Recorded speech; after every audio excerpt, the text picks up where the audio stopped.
বাংলাতে একটা প্রভাব শুনেছি যে রাধে সে নাকি চুলও বাঁধে। আমরা নারীরা কত রকমের কাজ করি, রান্না বান্না, ঘর গোছানো, আরো কত ধরনের কাজ। হ্যালো এভরিওয়ান, আসসালামু আলাইকুম। সবাই কেমন আছেন? আই হোপ সবাই অনেক বেশি ভালো আছেন। প্রতিদিনের মতন আজকে একটা ব্লগ নিয়ে আপনাদের সামনে চলে আসলাম। আর প্রতিটা কাজে আমি সবসময় চেষ্টা করি নান্দনিকতার সাথে করতে এবং ধীরে সুস্থে করতে। নান্দনিকতা কেবল কাজে সৌন্দর্য বাড়ায় তা না, কাজ করতেও বেশ ভালো লাগে। এত বড় পাতিলে একটা ডিম কেন, সেটাও প্রশ্ন জাগতে পারে। সেটা আমার প্রাণপ্রিয় হাজবেন্ডের জন্য, তার জন্য আমি করতেছি। এখানেও আমি প্রতিদিনের মতন কাটা বাছা করতেছি। আমাদের অঞ্চলে অনেক শীত পড়ে গেছে এখন। রান্না থেকে কাটাকুটা আমার অনেক বিরক্ত লাগে, কিন্তু রান্না করতে আমার বেশ ভালো লাগে। কেউ যদি আমাকে প্রশ্ন করে জীবন কি, আমি উত্তর দিব জীবন একটা পরীক্ষা। এই পরীক্ষা ধৈর্যের। দৈনন্দিন জীবনে আমাদের অসংখ্য পরীক্ষার মধ্যে দিয়ে যেতে হয়, যেখানে আমরা সবচেয়ে বেশি আশা করি, আত্মবিশ্বাসী হয়ে থাকি। জীবন আমাদের খুব বাজেভাবে হতাশ করে। এই হতাশের মুহূর্তকালে ধৈর্য ধারণ করাটাই জীবন। জীবনকে যতটা সহজ ভাবা হয়, ততটা জীবন সহজ না। এই জীবন সমুদ্রে পাড়ি দিতে দিতে কত মানুষ যে হাবুডুবু খাচ্ছে, কত মানুষ যে তলিয়ে যাচ্ছে, তা ধারণার বাইরে। প্রত্যেকটা জীবনে কষ্ট আছে, দুঃখ আছে, আনন্দও আছে।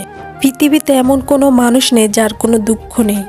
দুঃখ আছে, এটা যেমন সত্যি, আবার এটাও সত্যি দুঃখ সব সময় থাকে না। একটা সময় পর সব কিছুরে অবসান ঘটে। জীবনে কোনোটাই চিরস্থায়ী নয়। তাই আমাদের জীবনে বেঁচে থাকতে গেলে যেটা একান্তই প্রয়োজন, ধৈর্য। ধৈর্য ছাড়া জীবনে টিকে থাকা অসম্ভব। যাই হোক, অনেকক্ষণ বকবক করলাম, মনে হয় অনেক জ্ঞান দিয়ে পেলাম, তা কিন্তু না।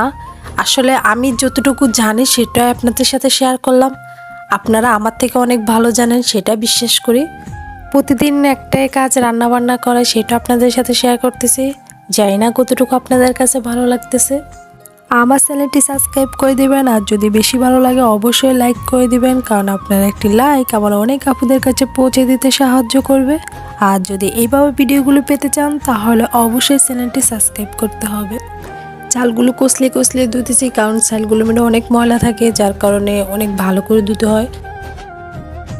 প্রতিদিন চেষ্টা করি রাইস কুকারে ভাত বসার জন্য, যেহেতু সিলিন্ডারে ব্যবহার করি একটাই চুলা।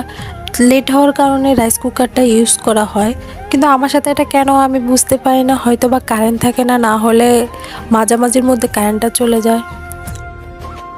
আমার ভিডিওটি কেমন লাগে অবশ্যই কমেন্টে জানিয়ে দেবেন। আপনাদের ভালো খারাপ সব ধরনের কমেন্ট আমি দেখতে চাই, আমাকে অবশ্যই কমেন্ট করবেন।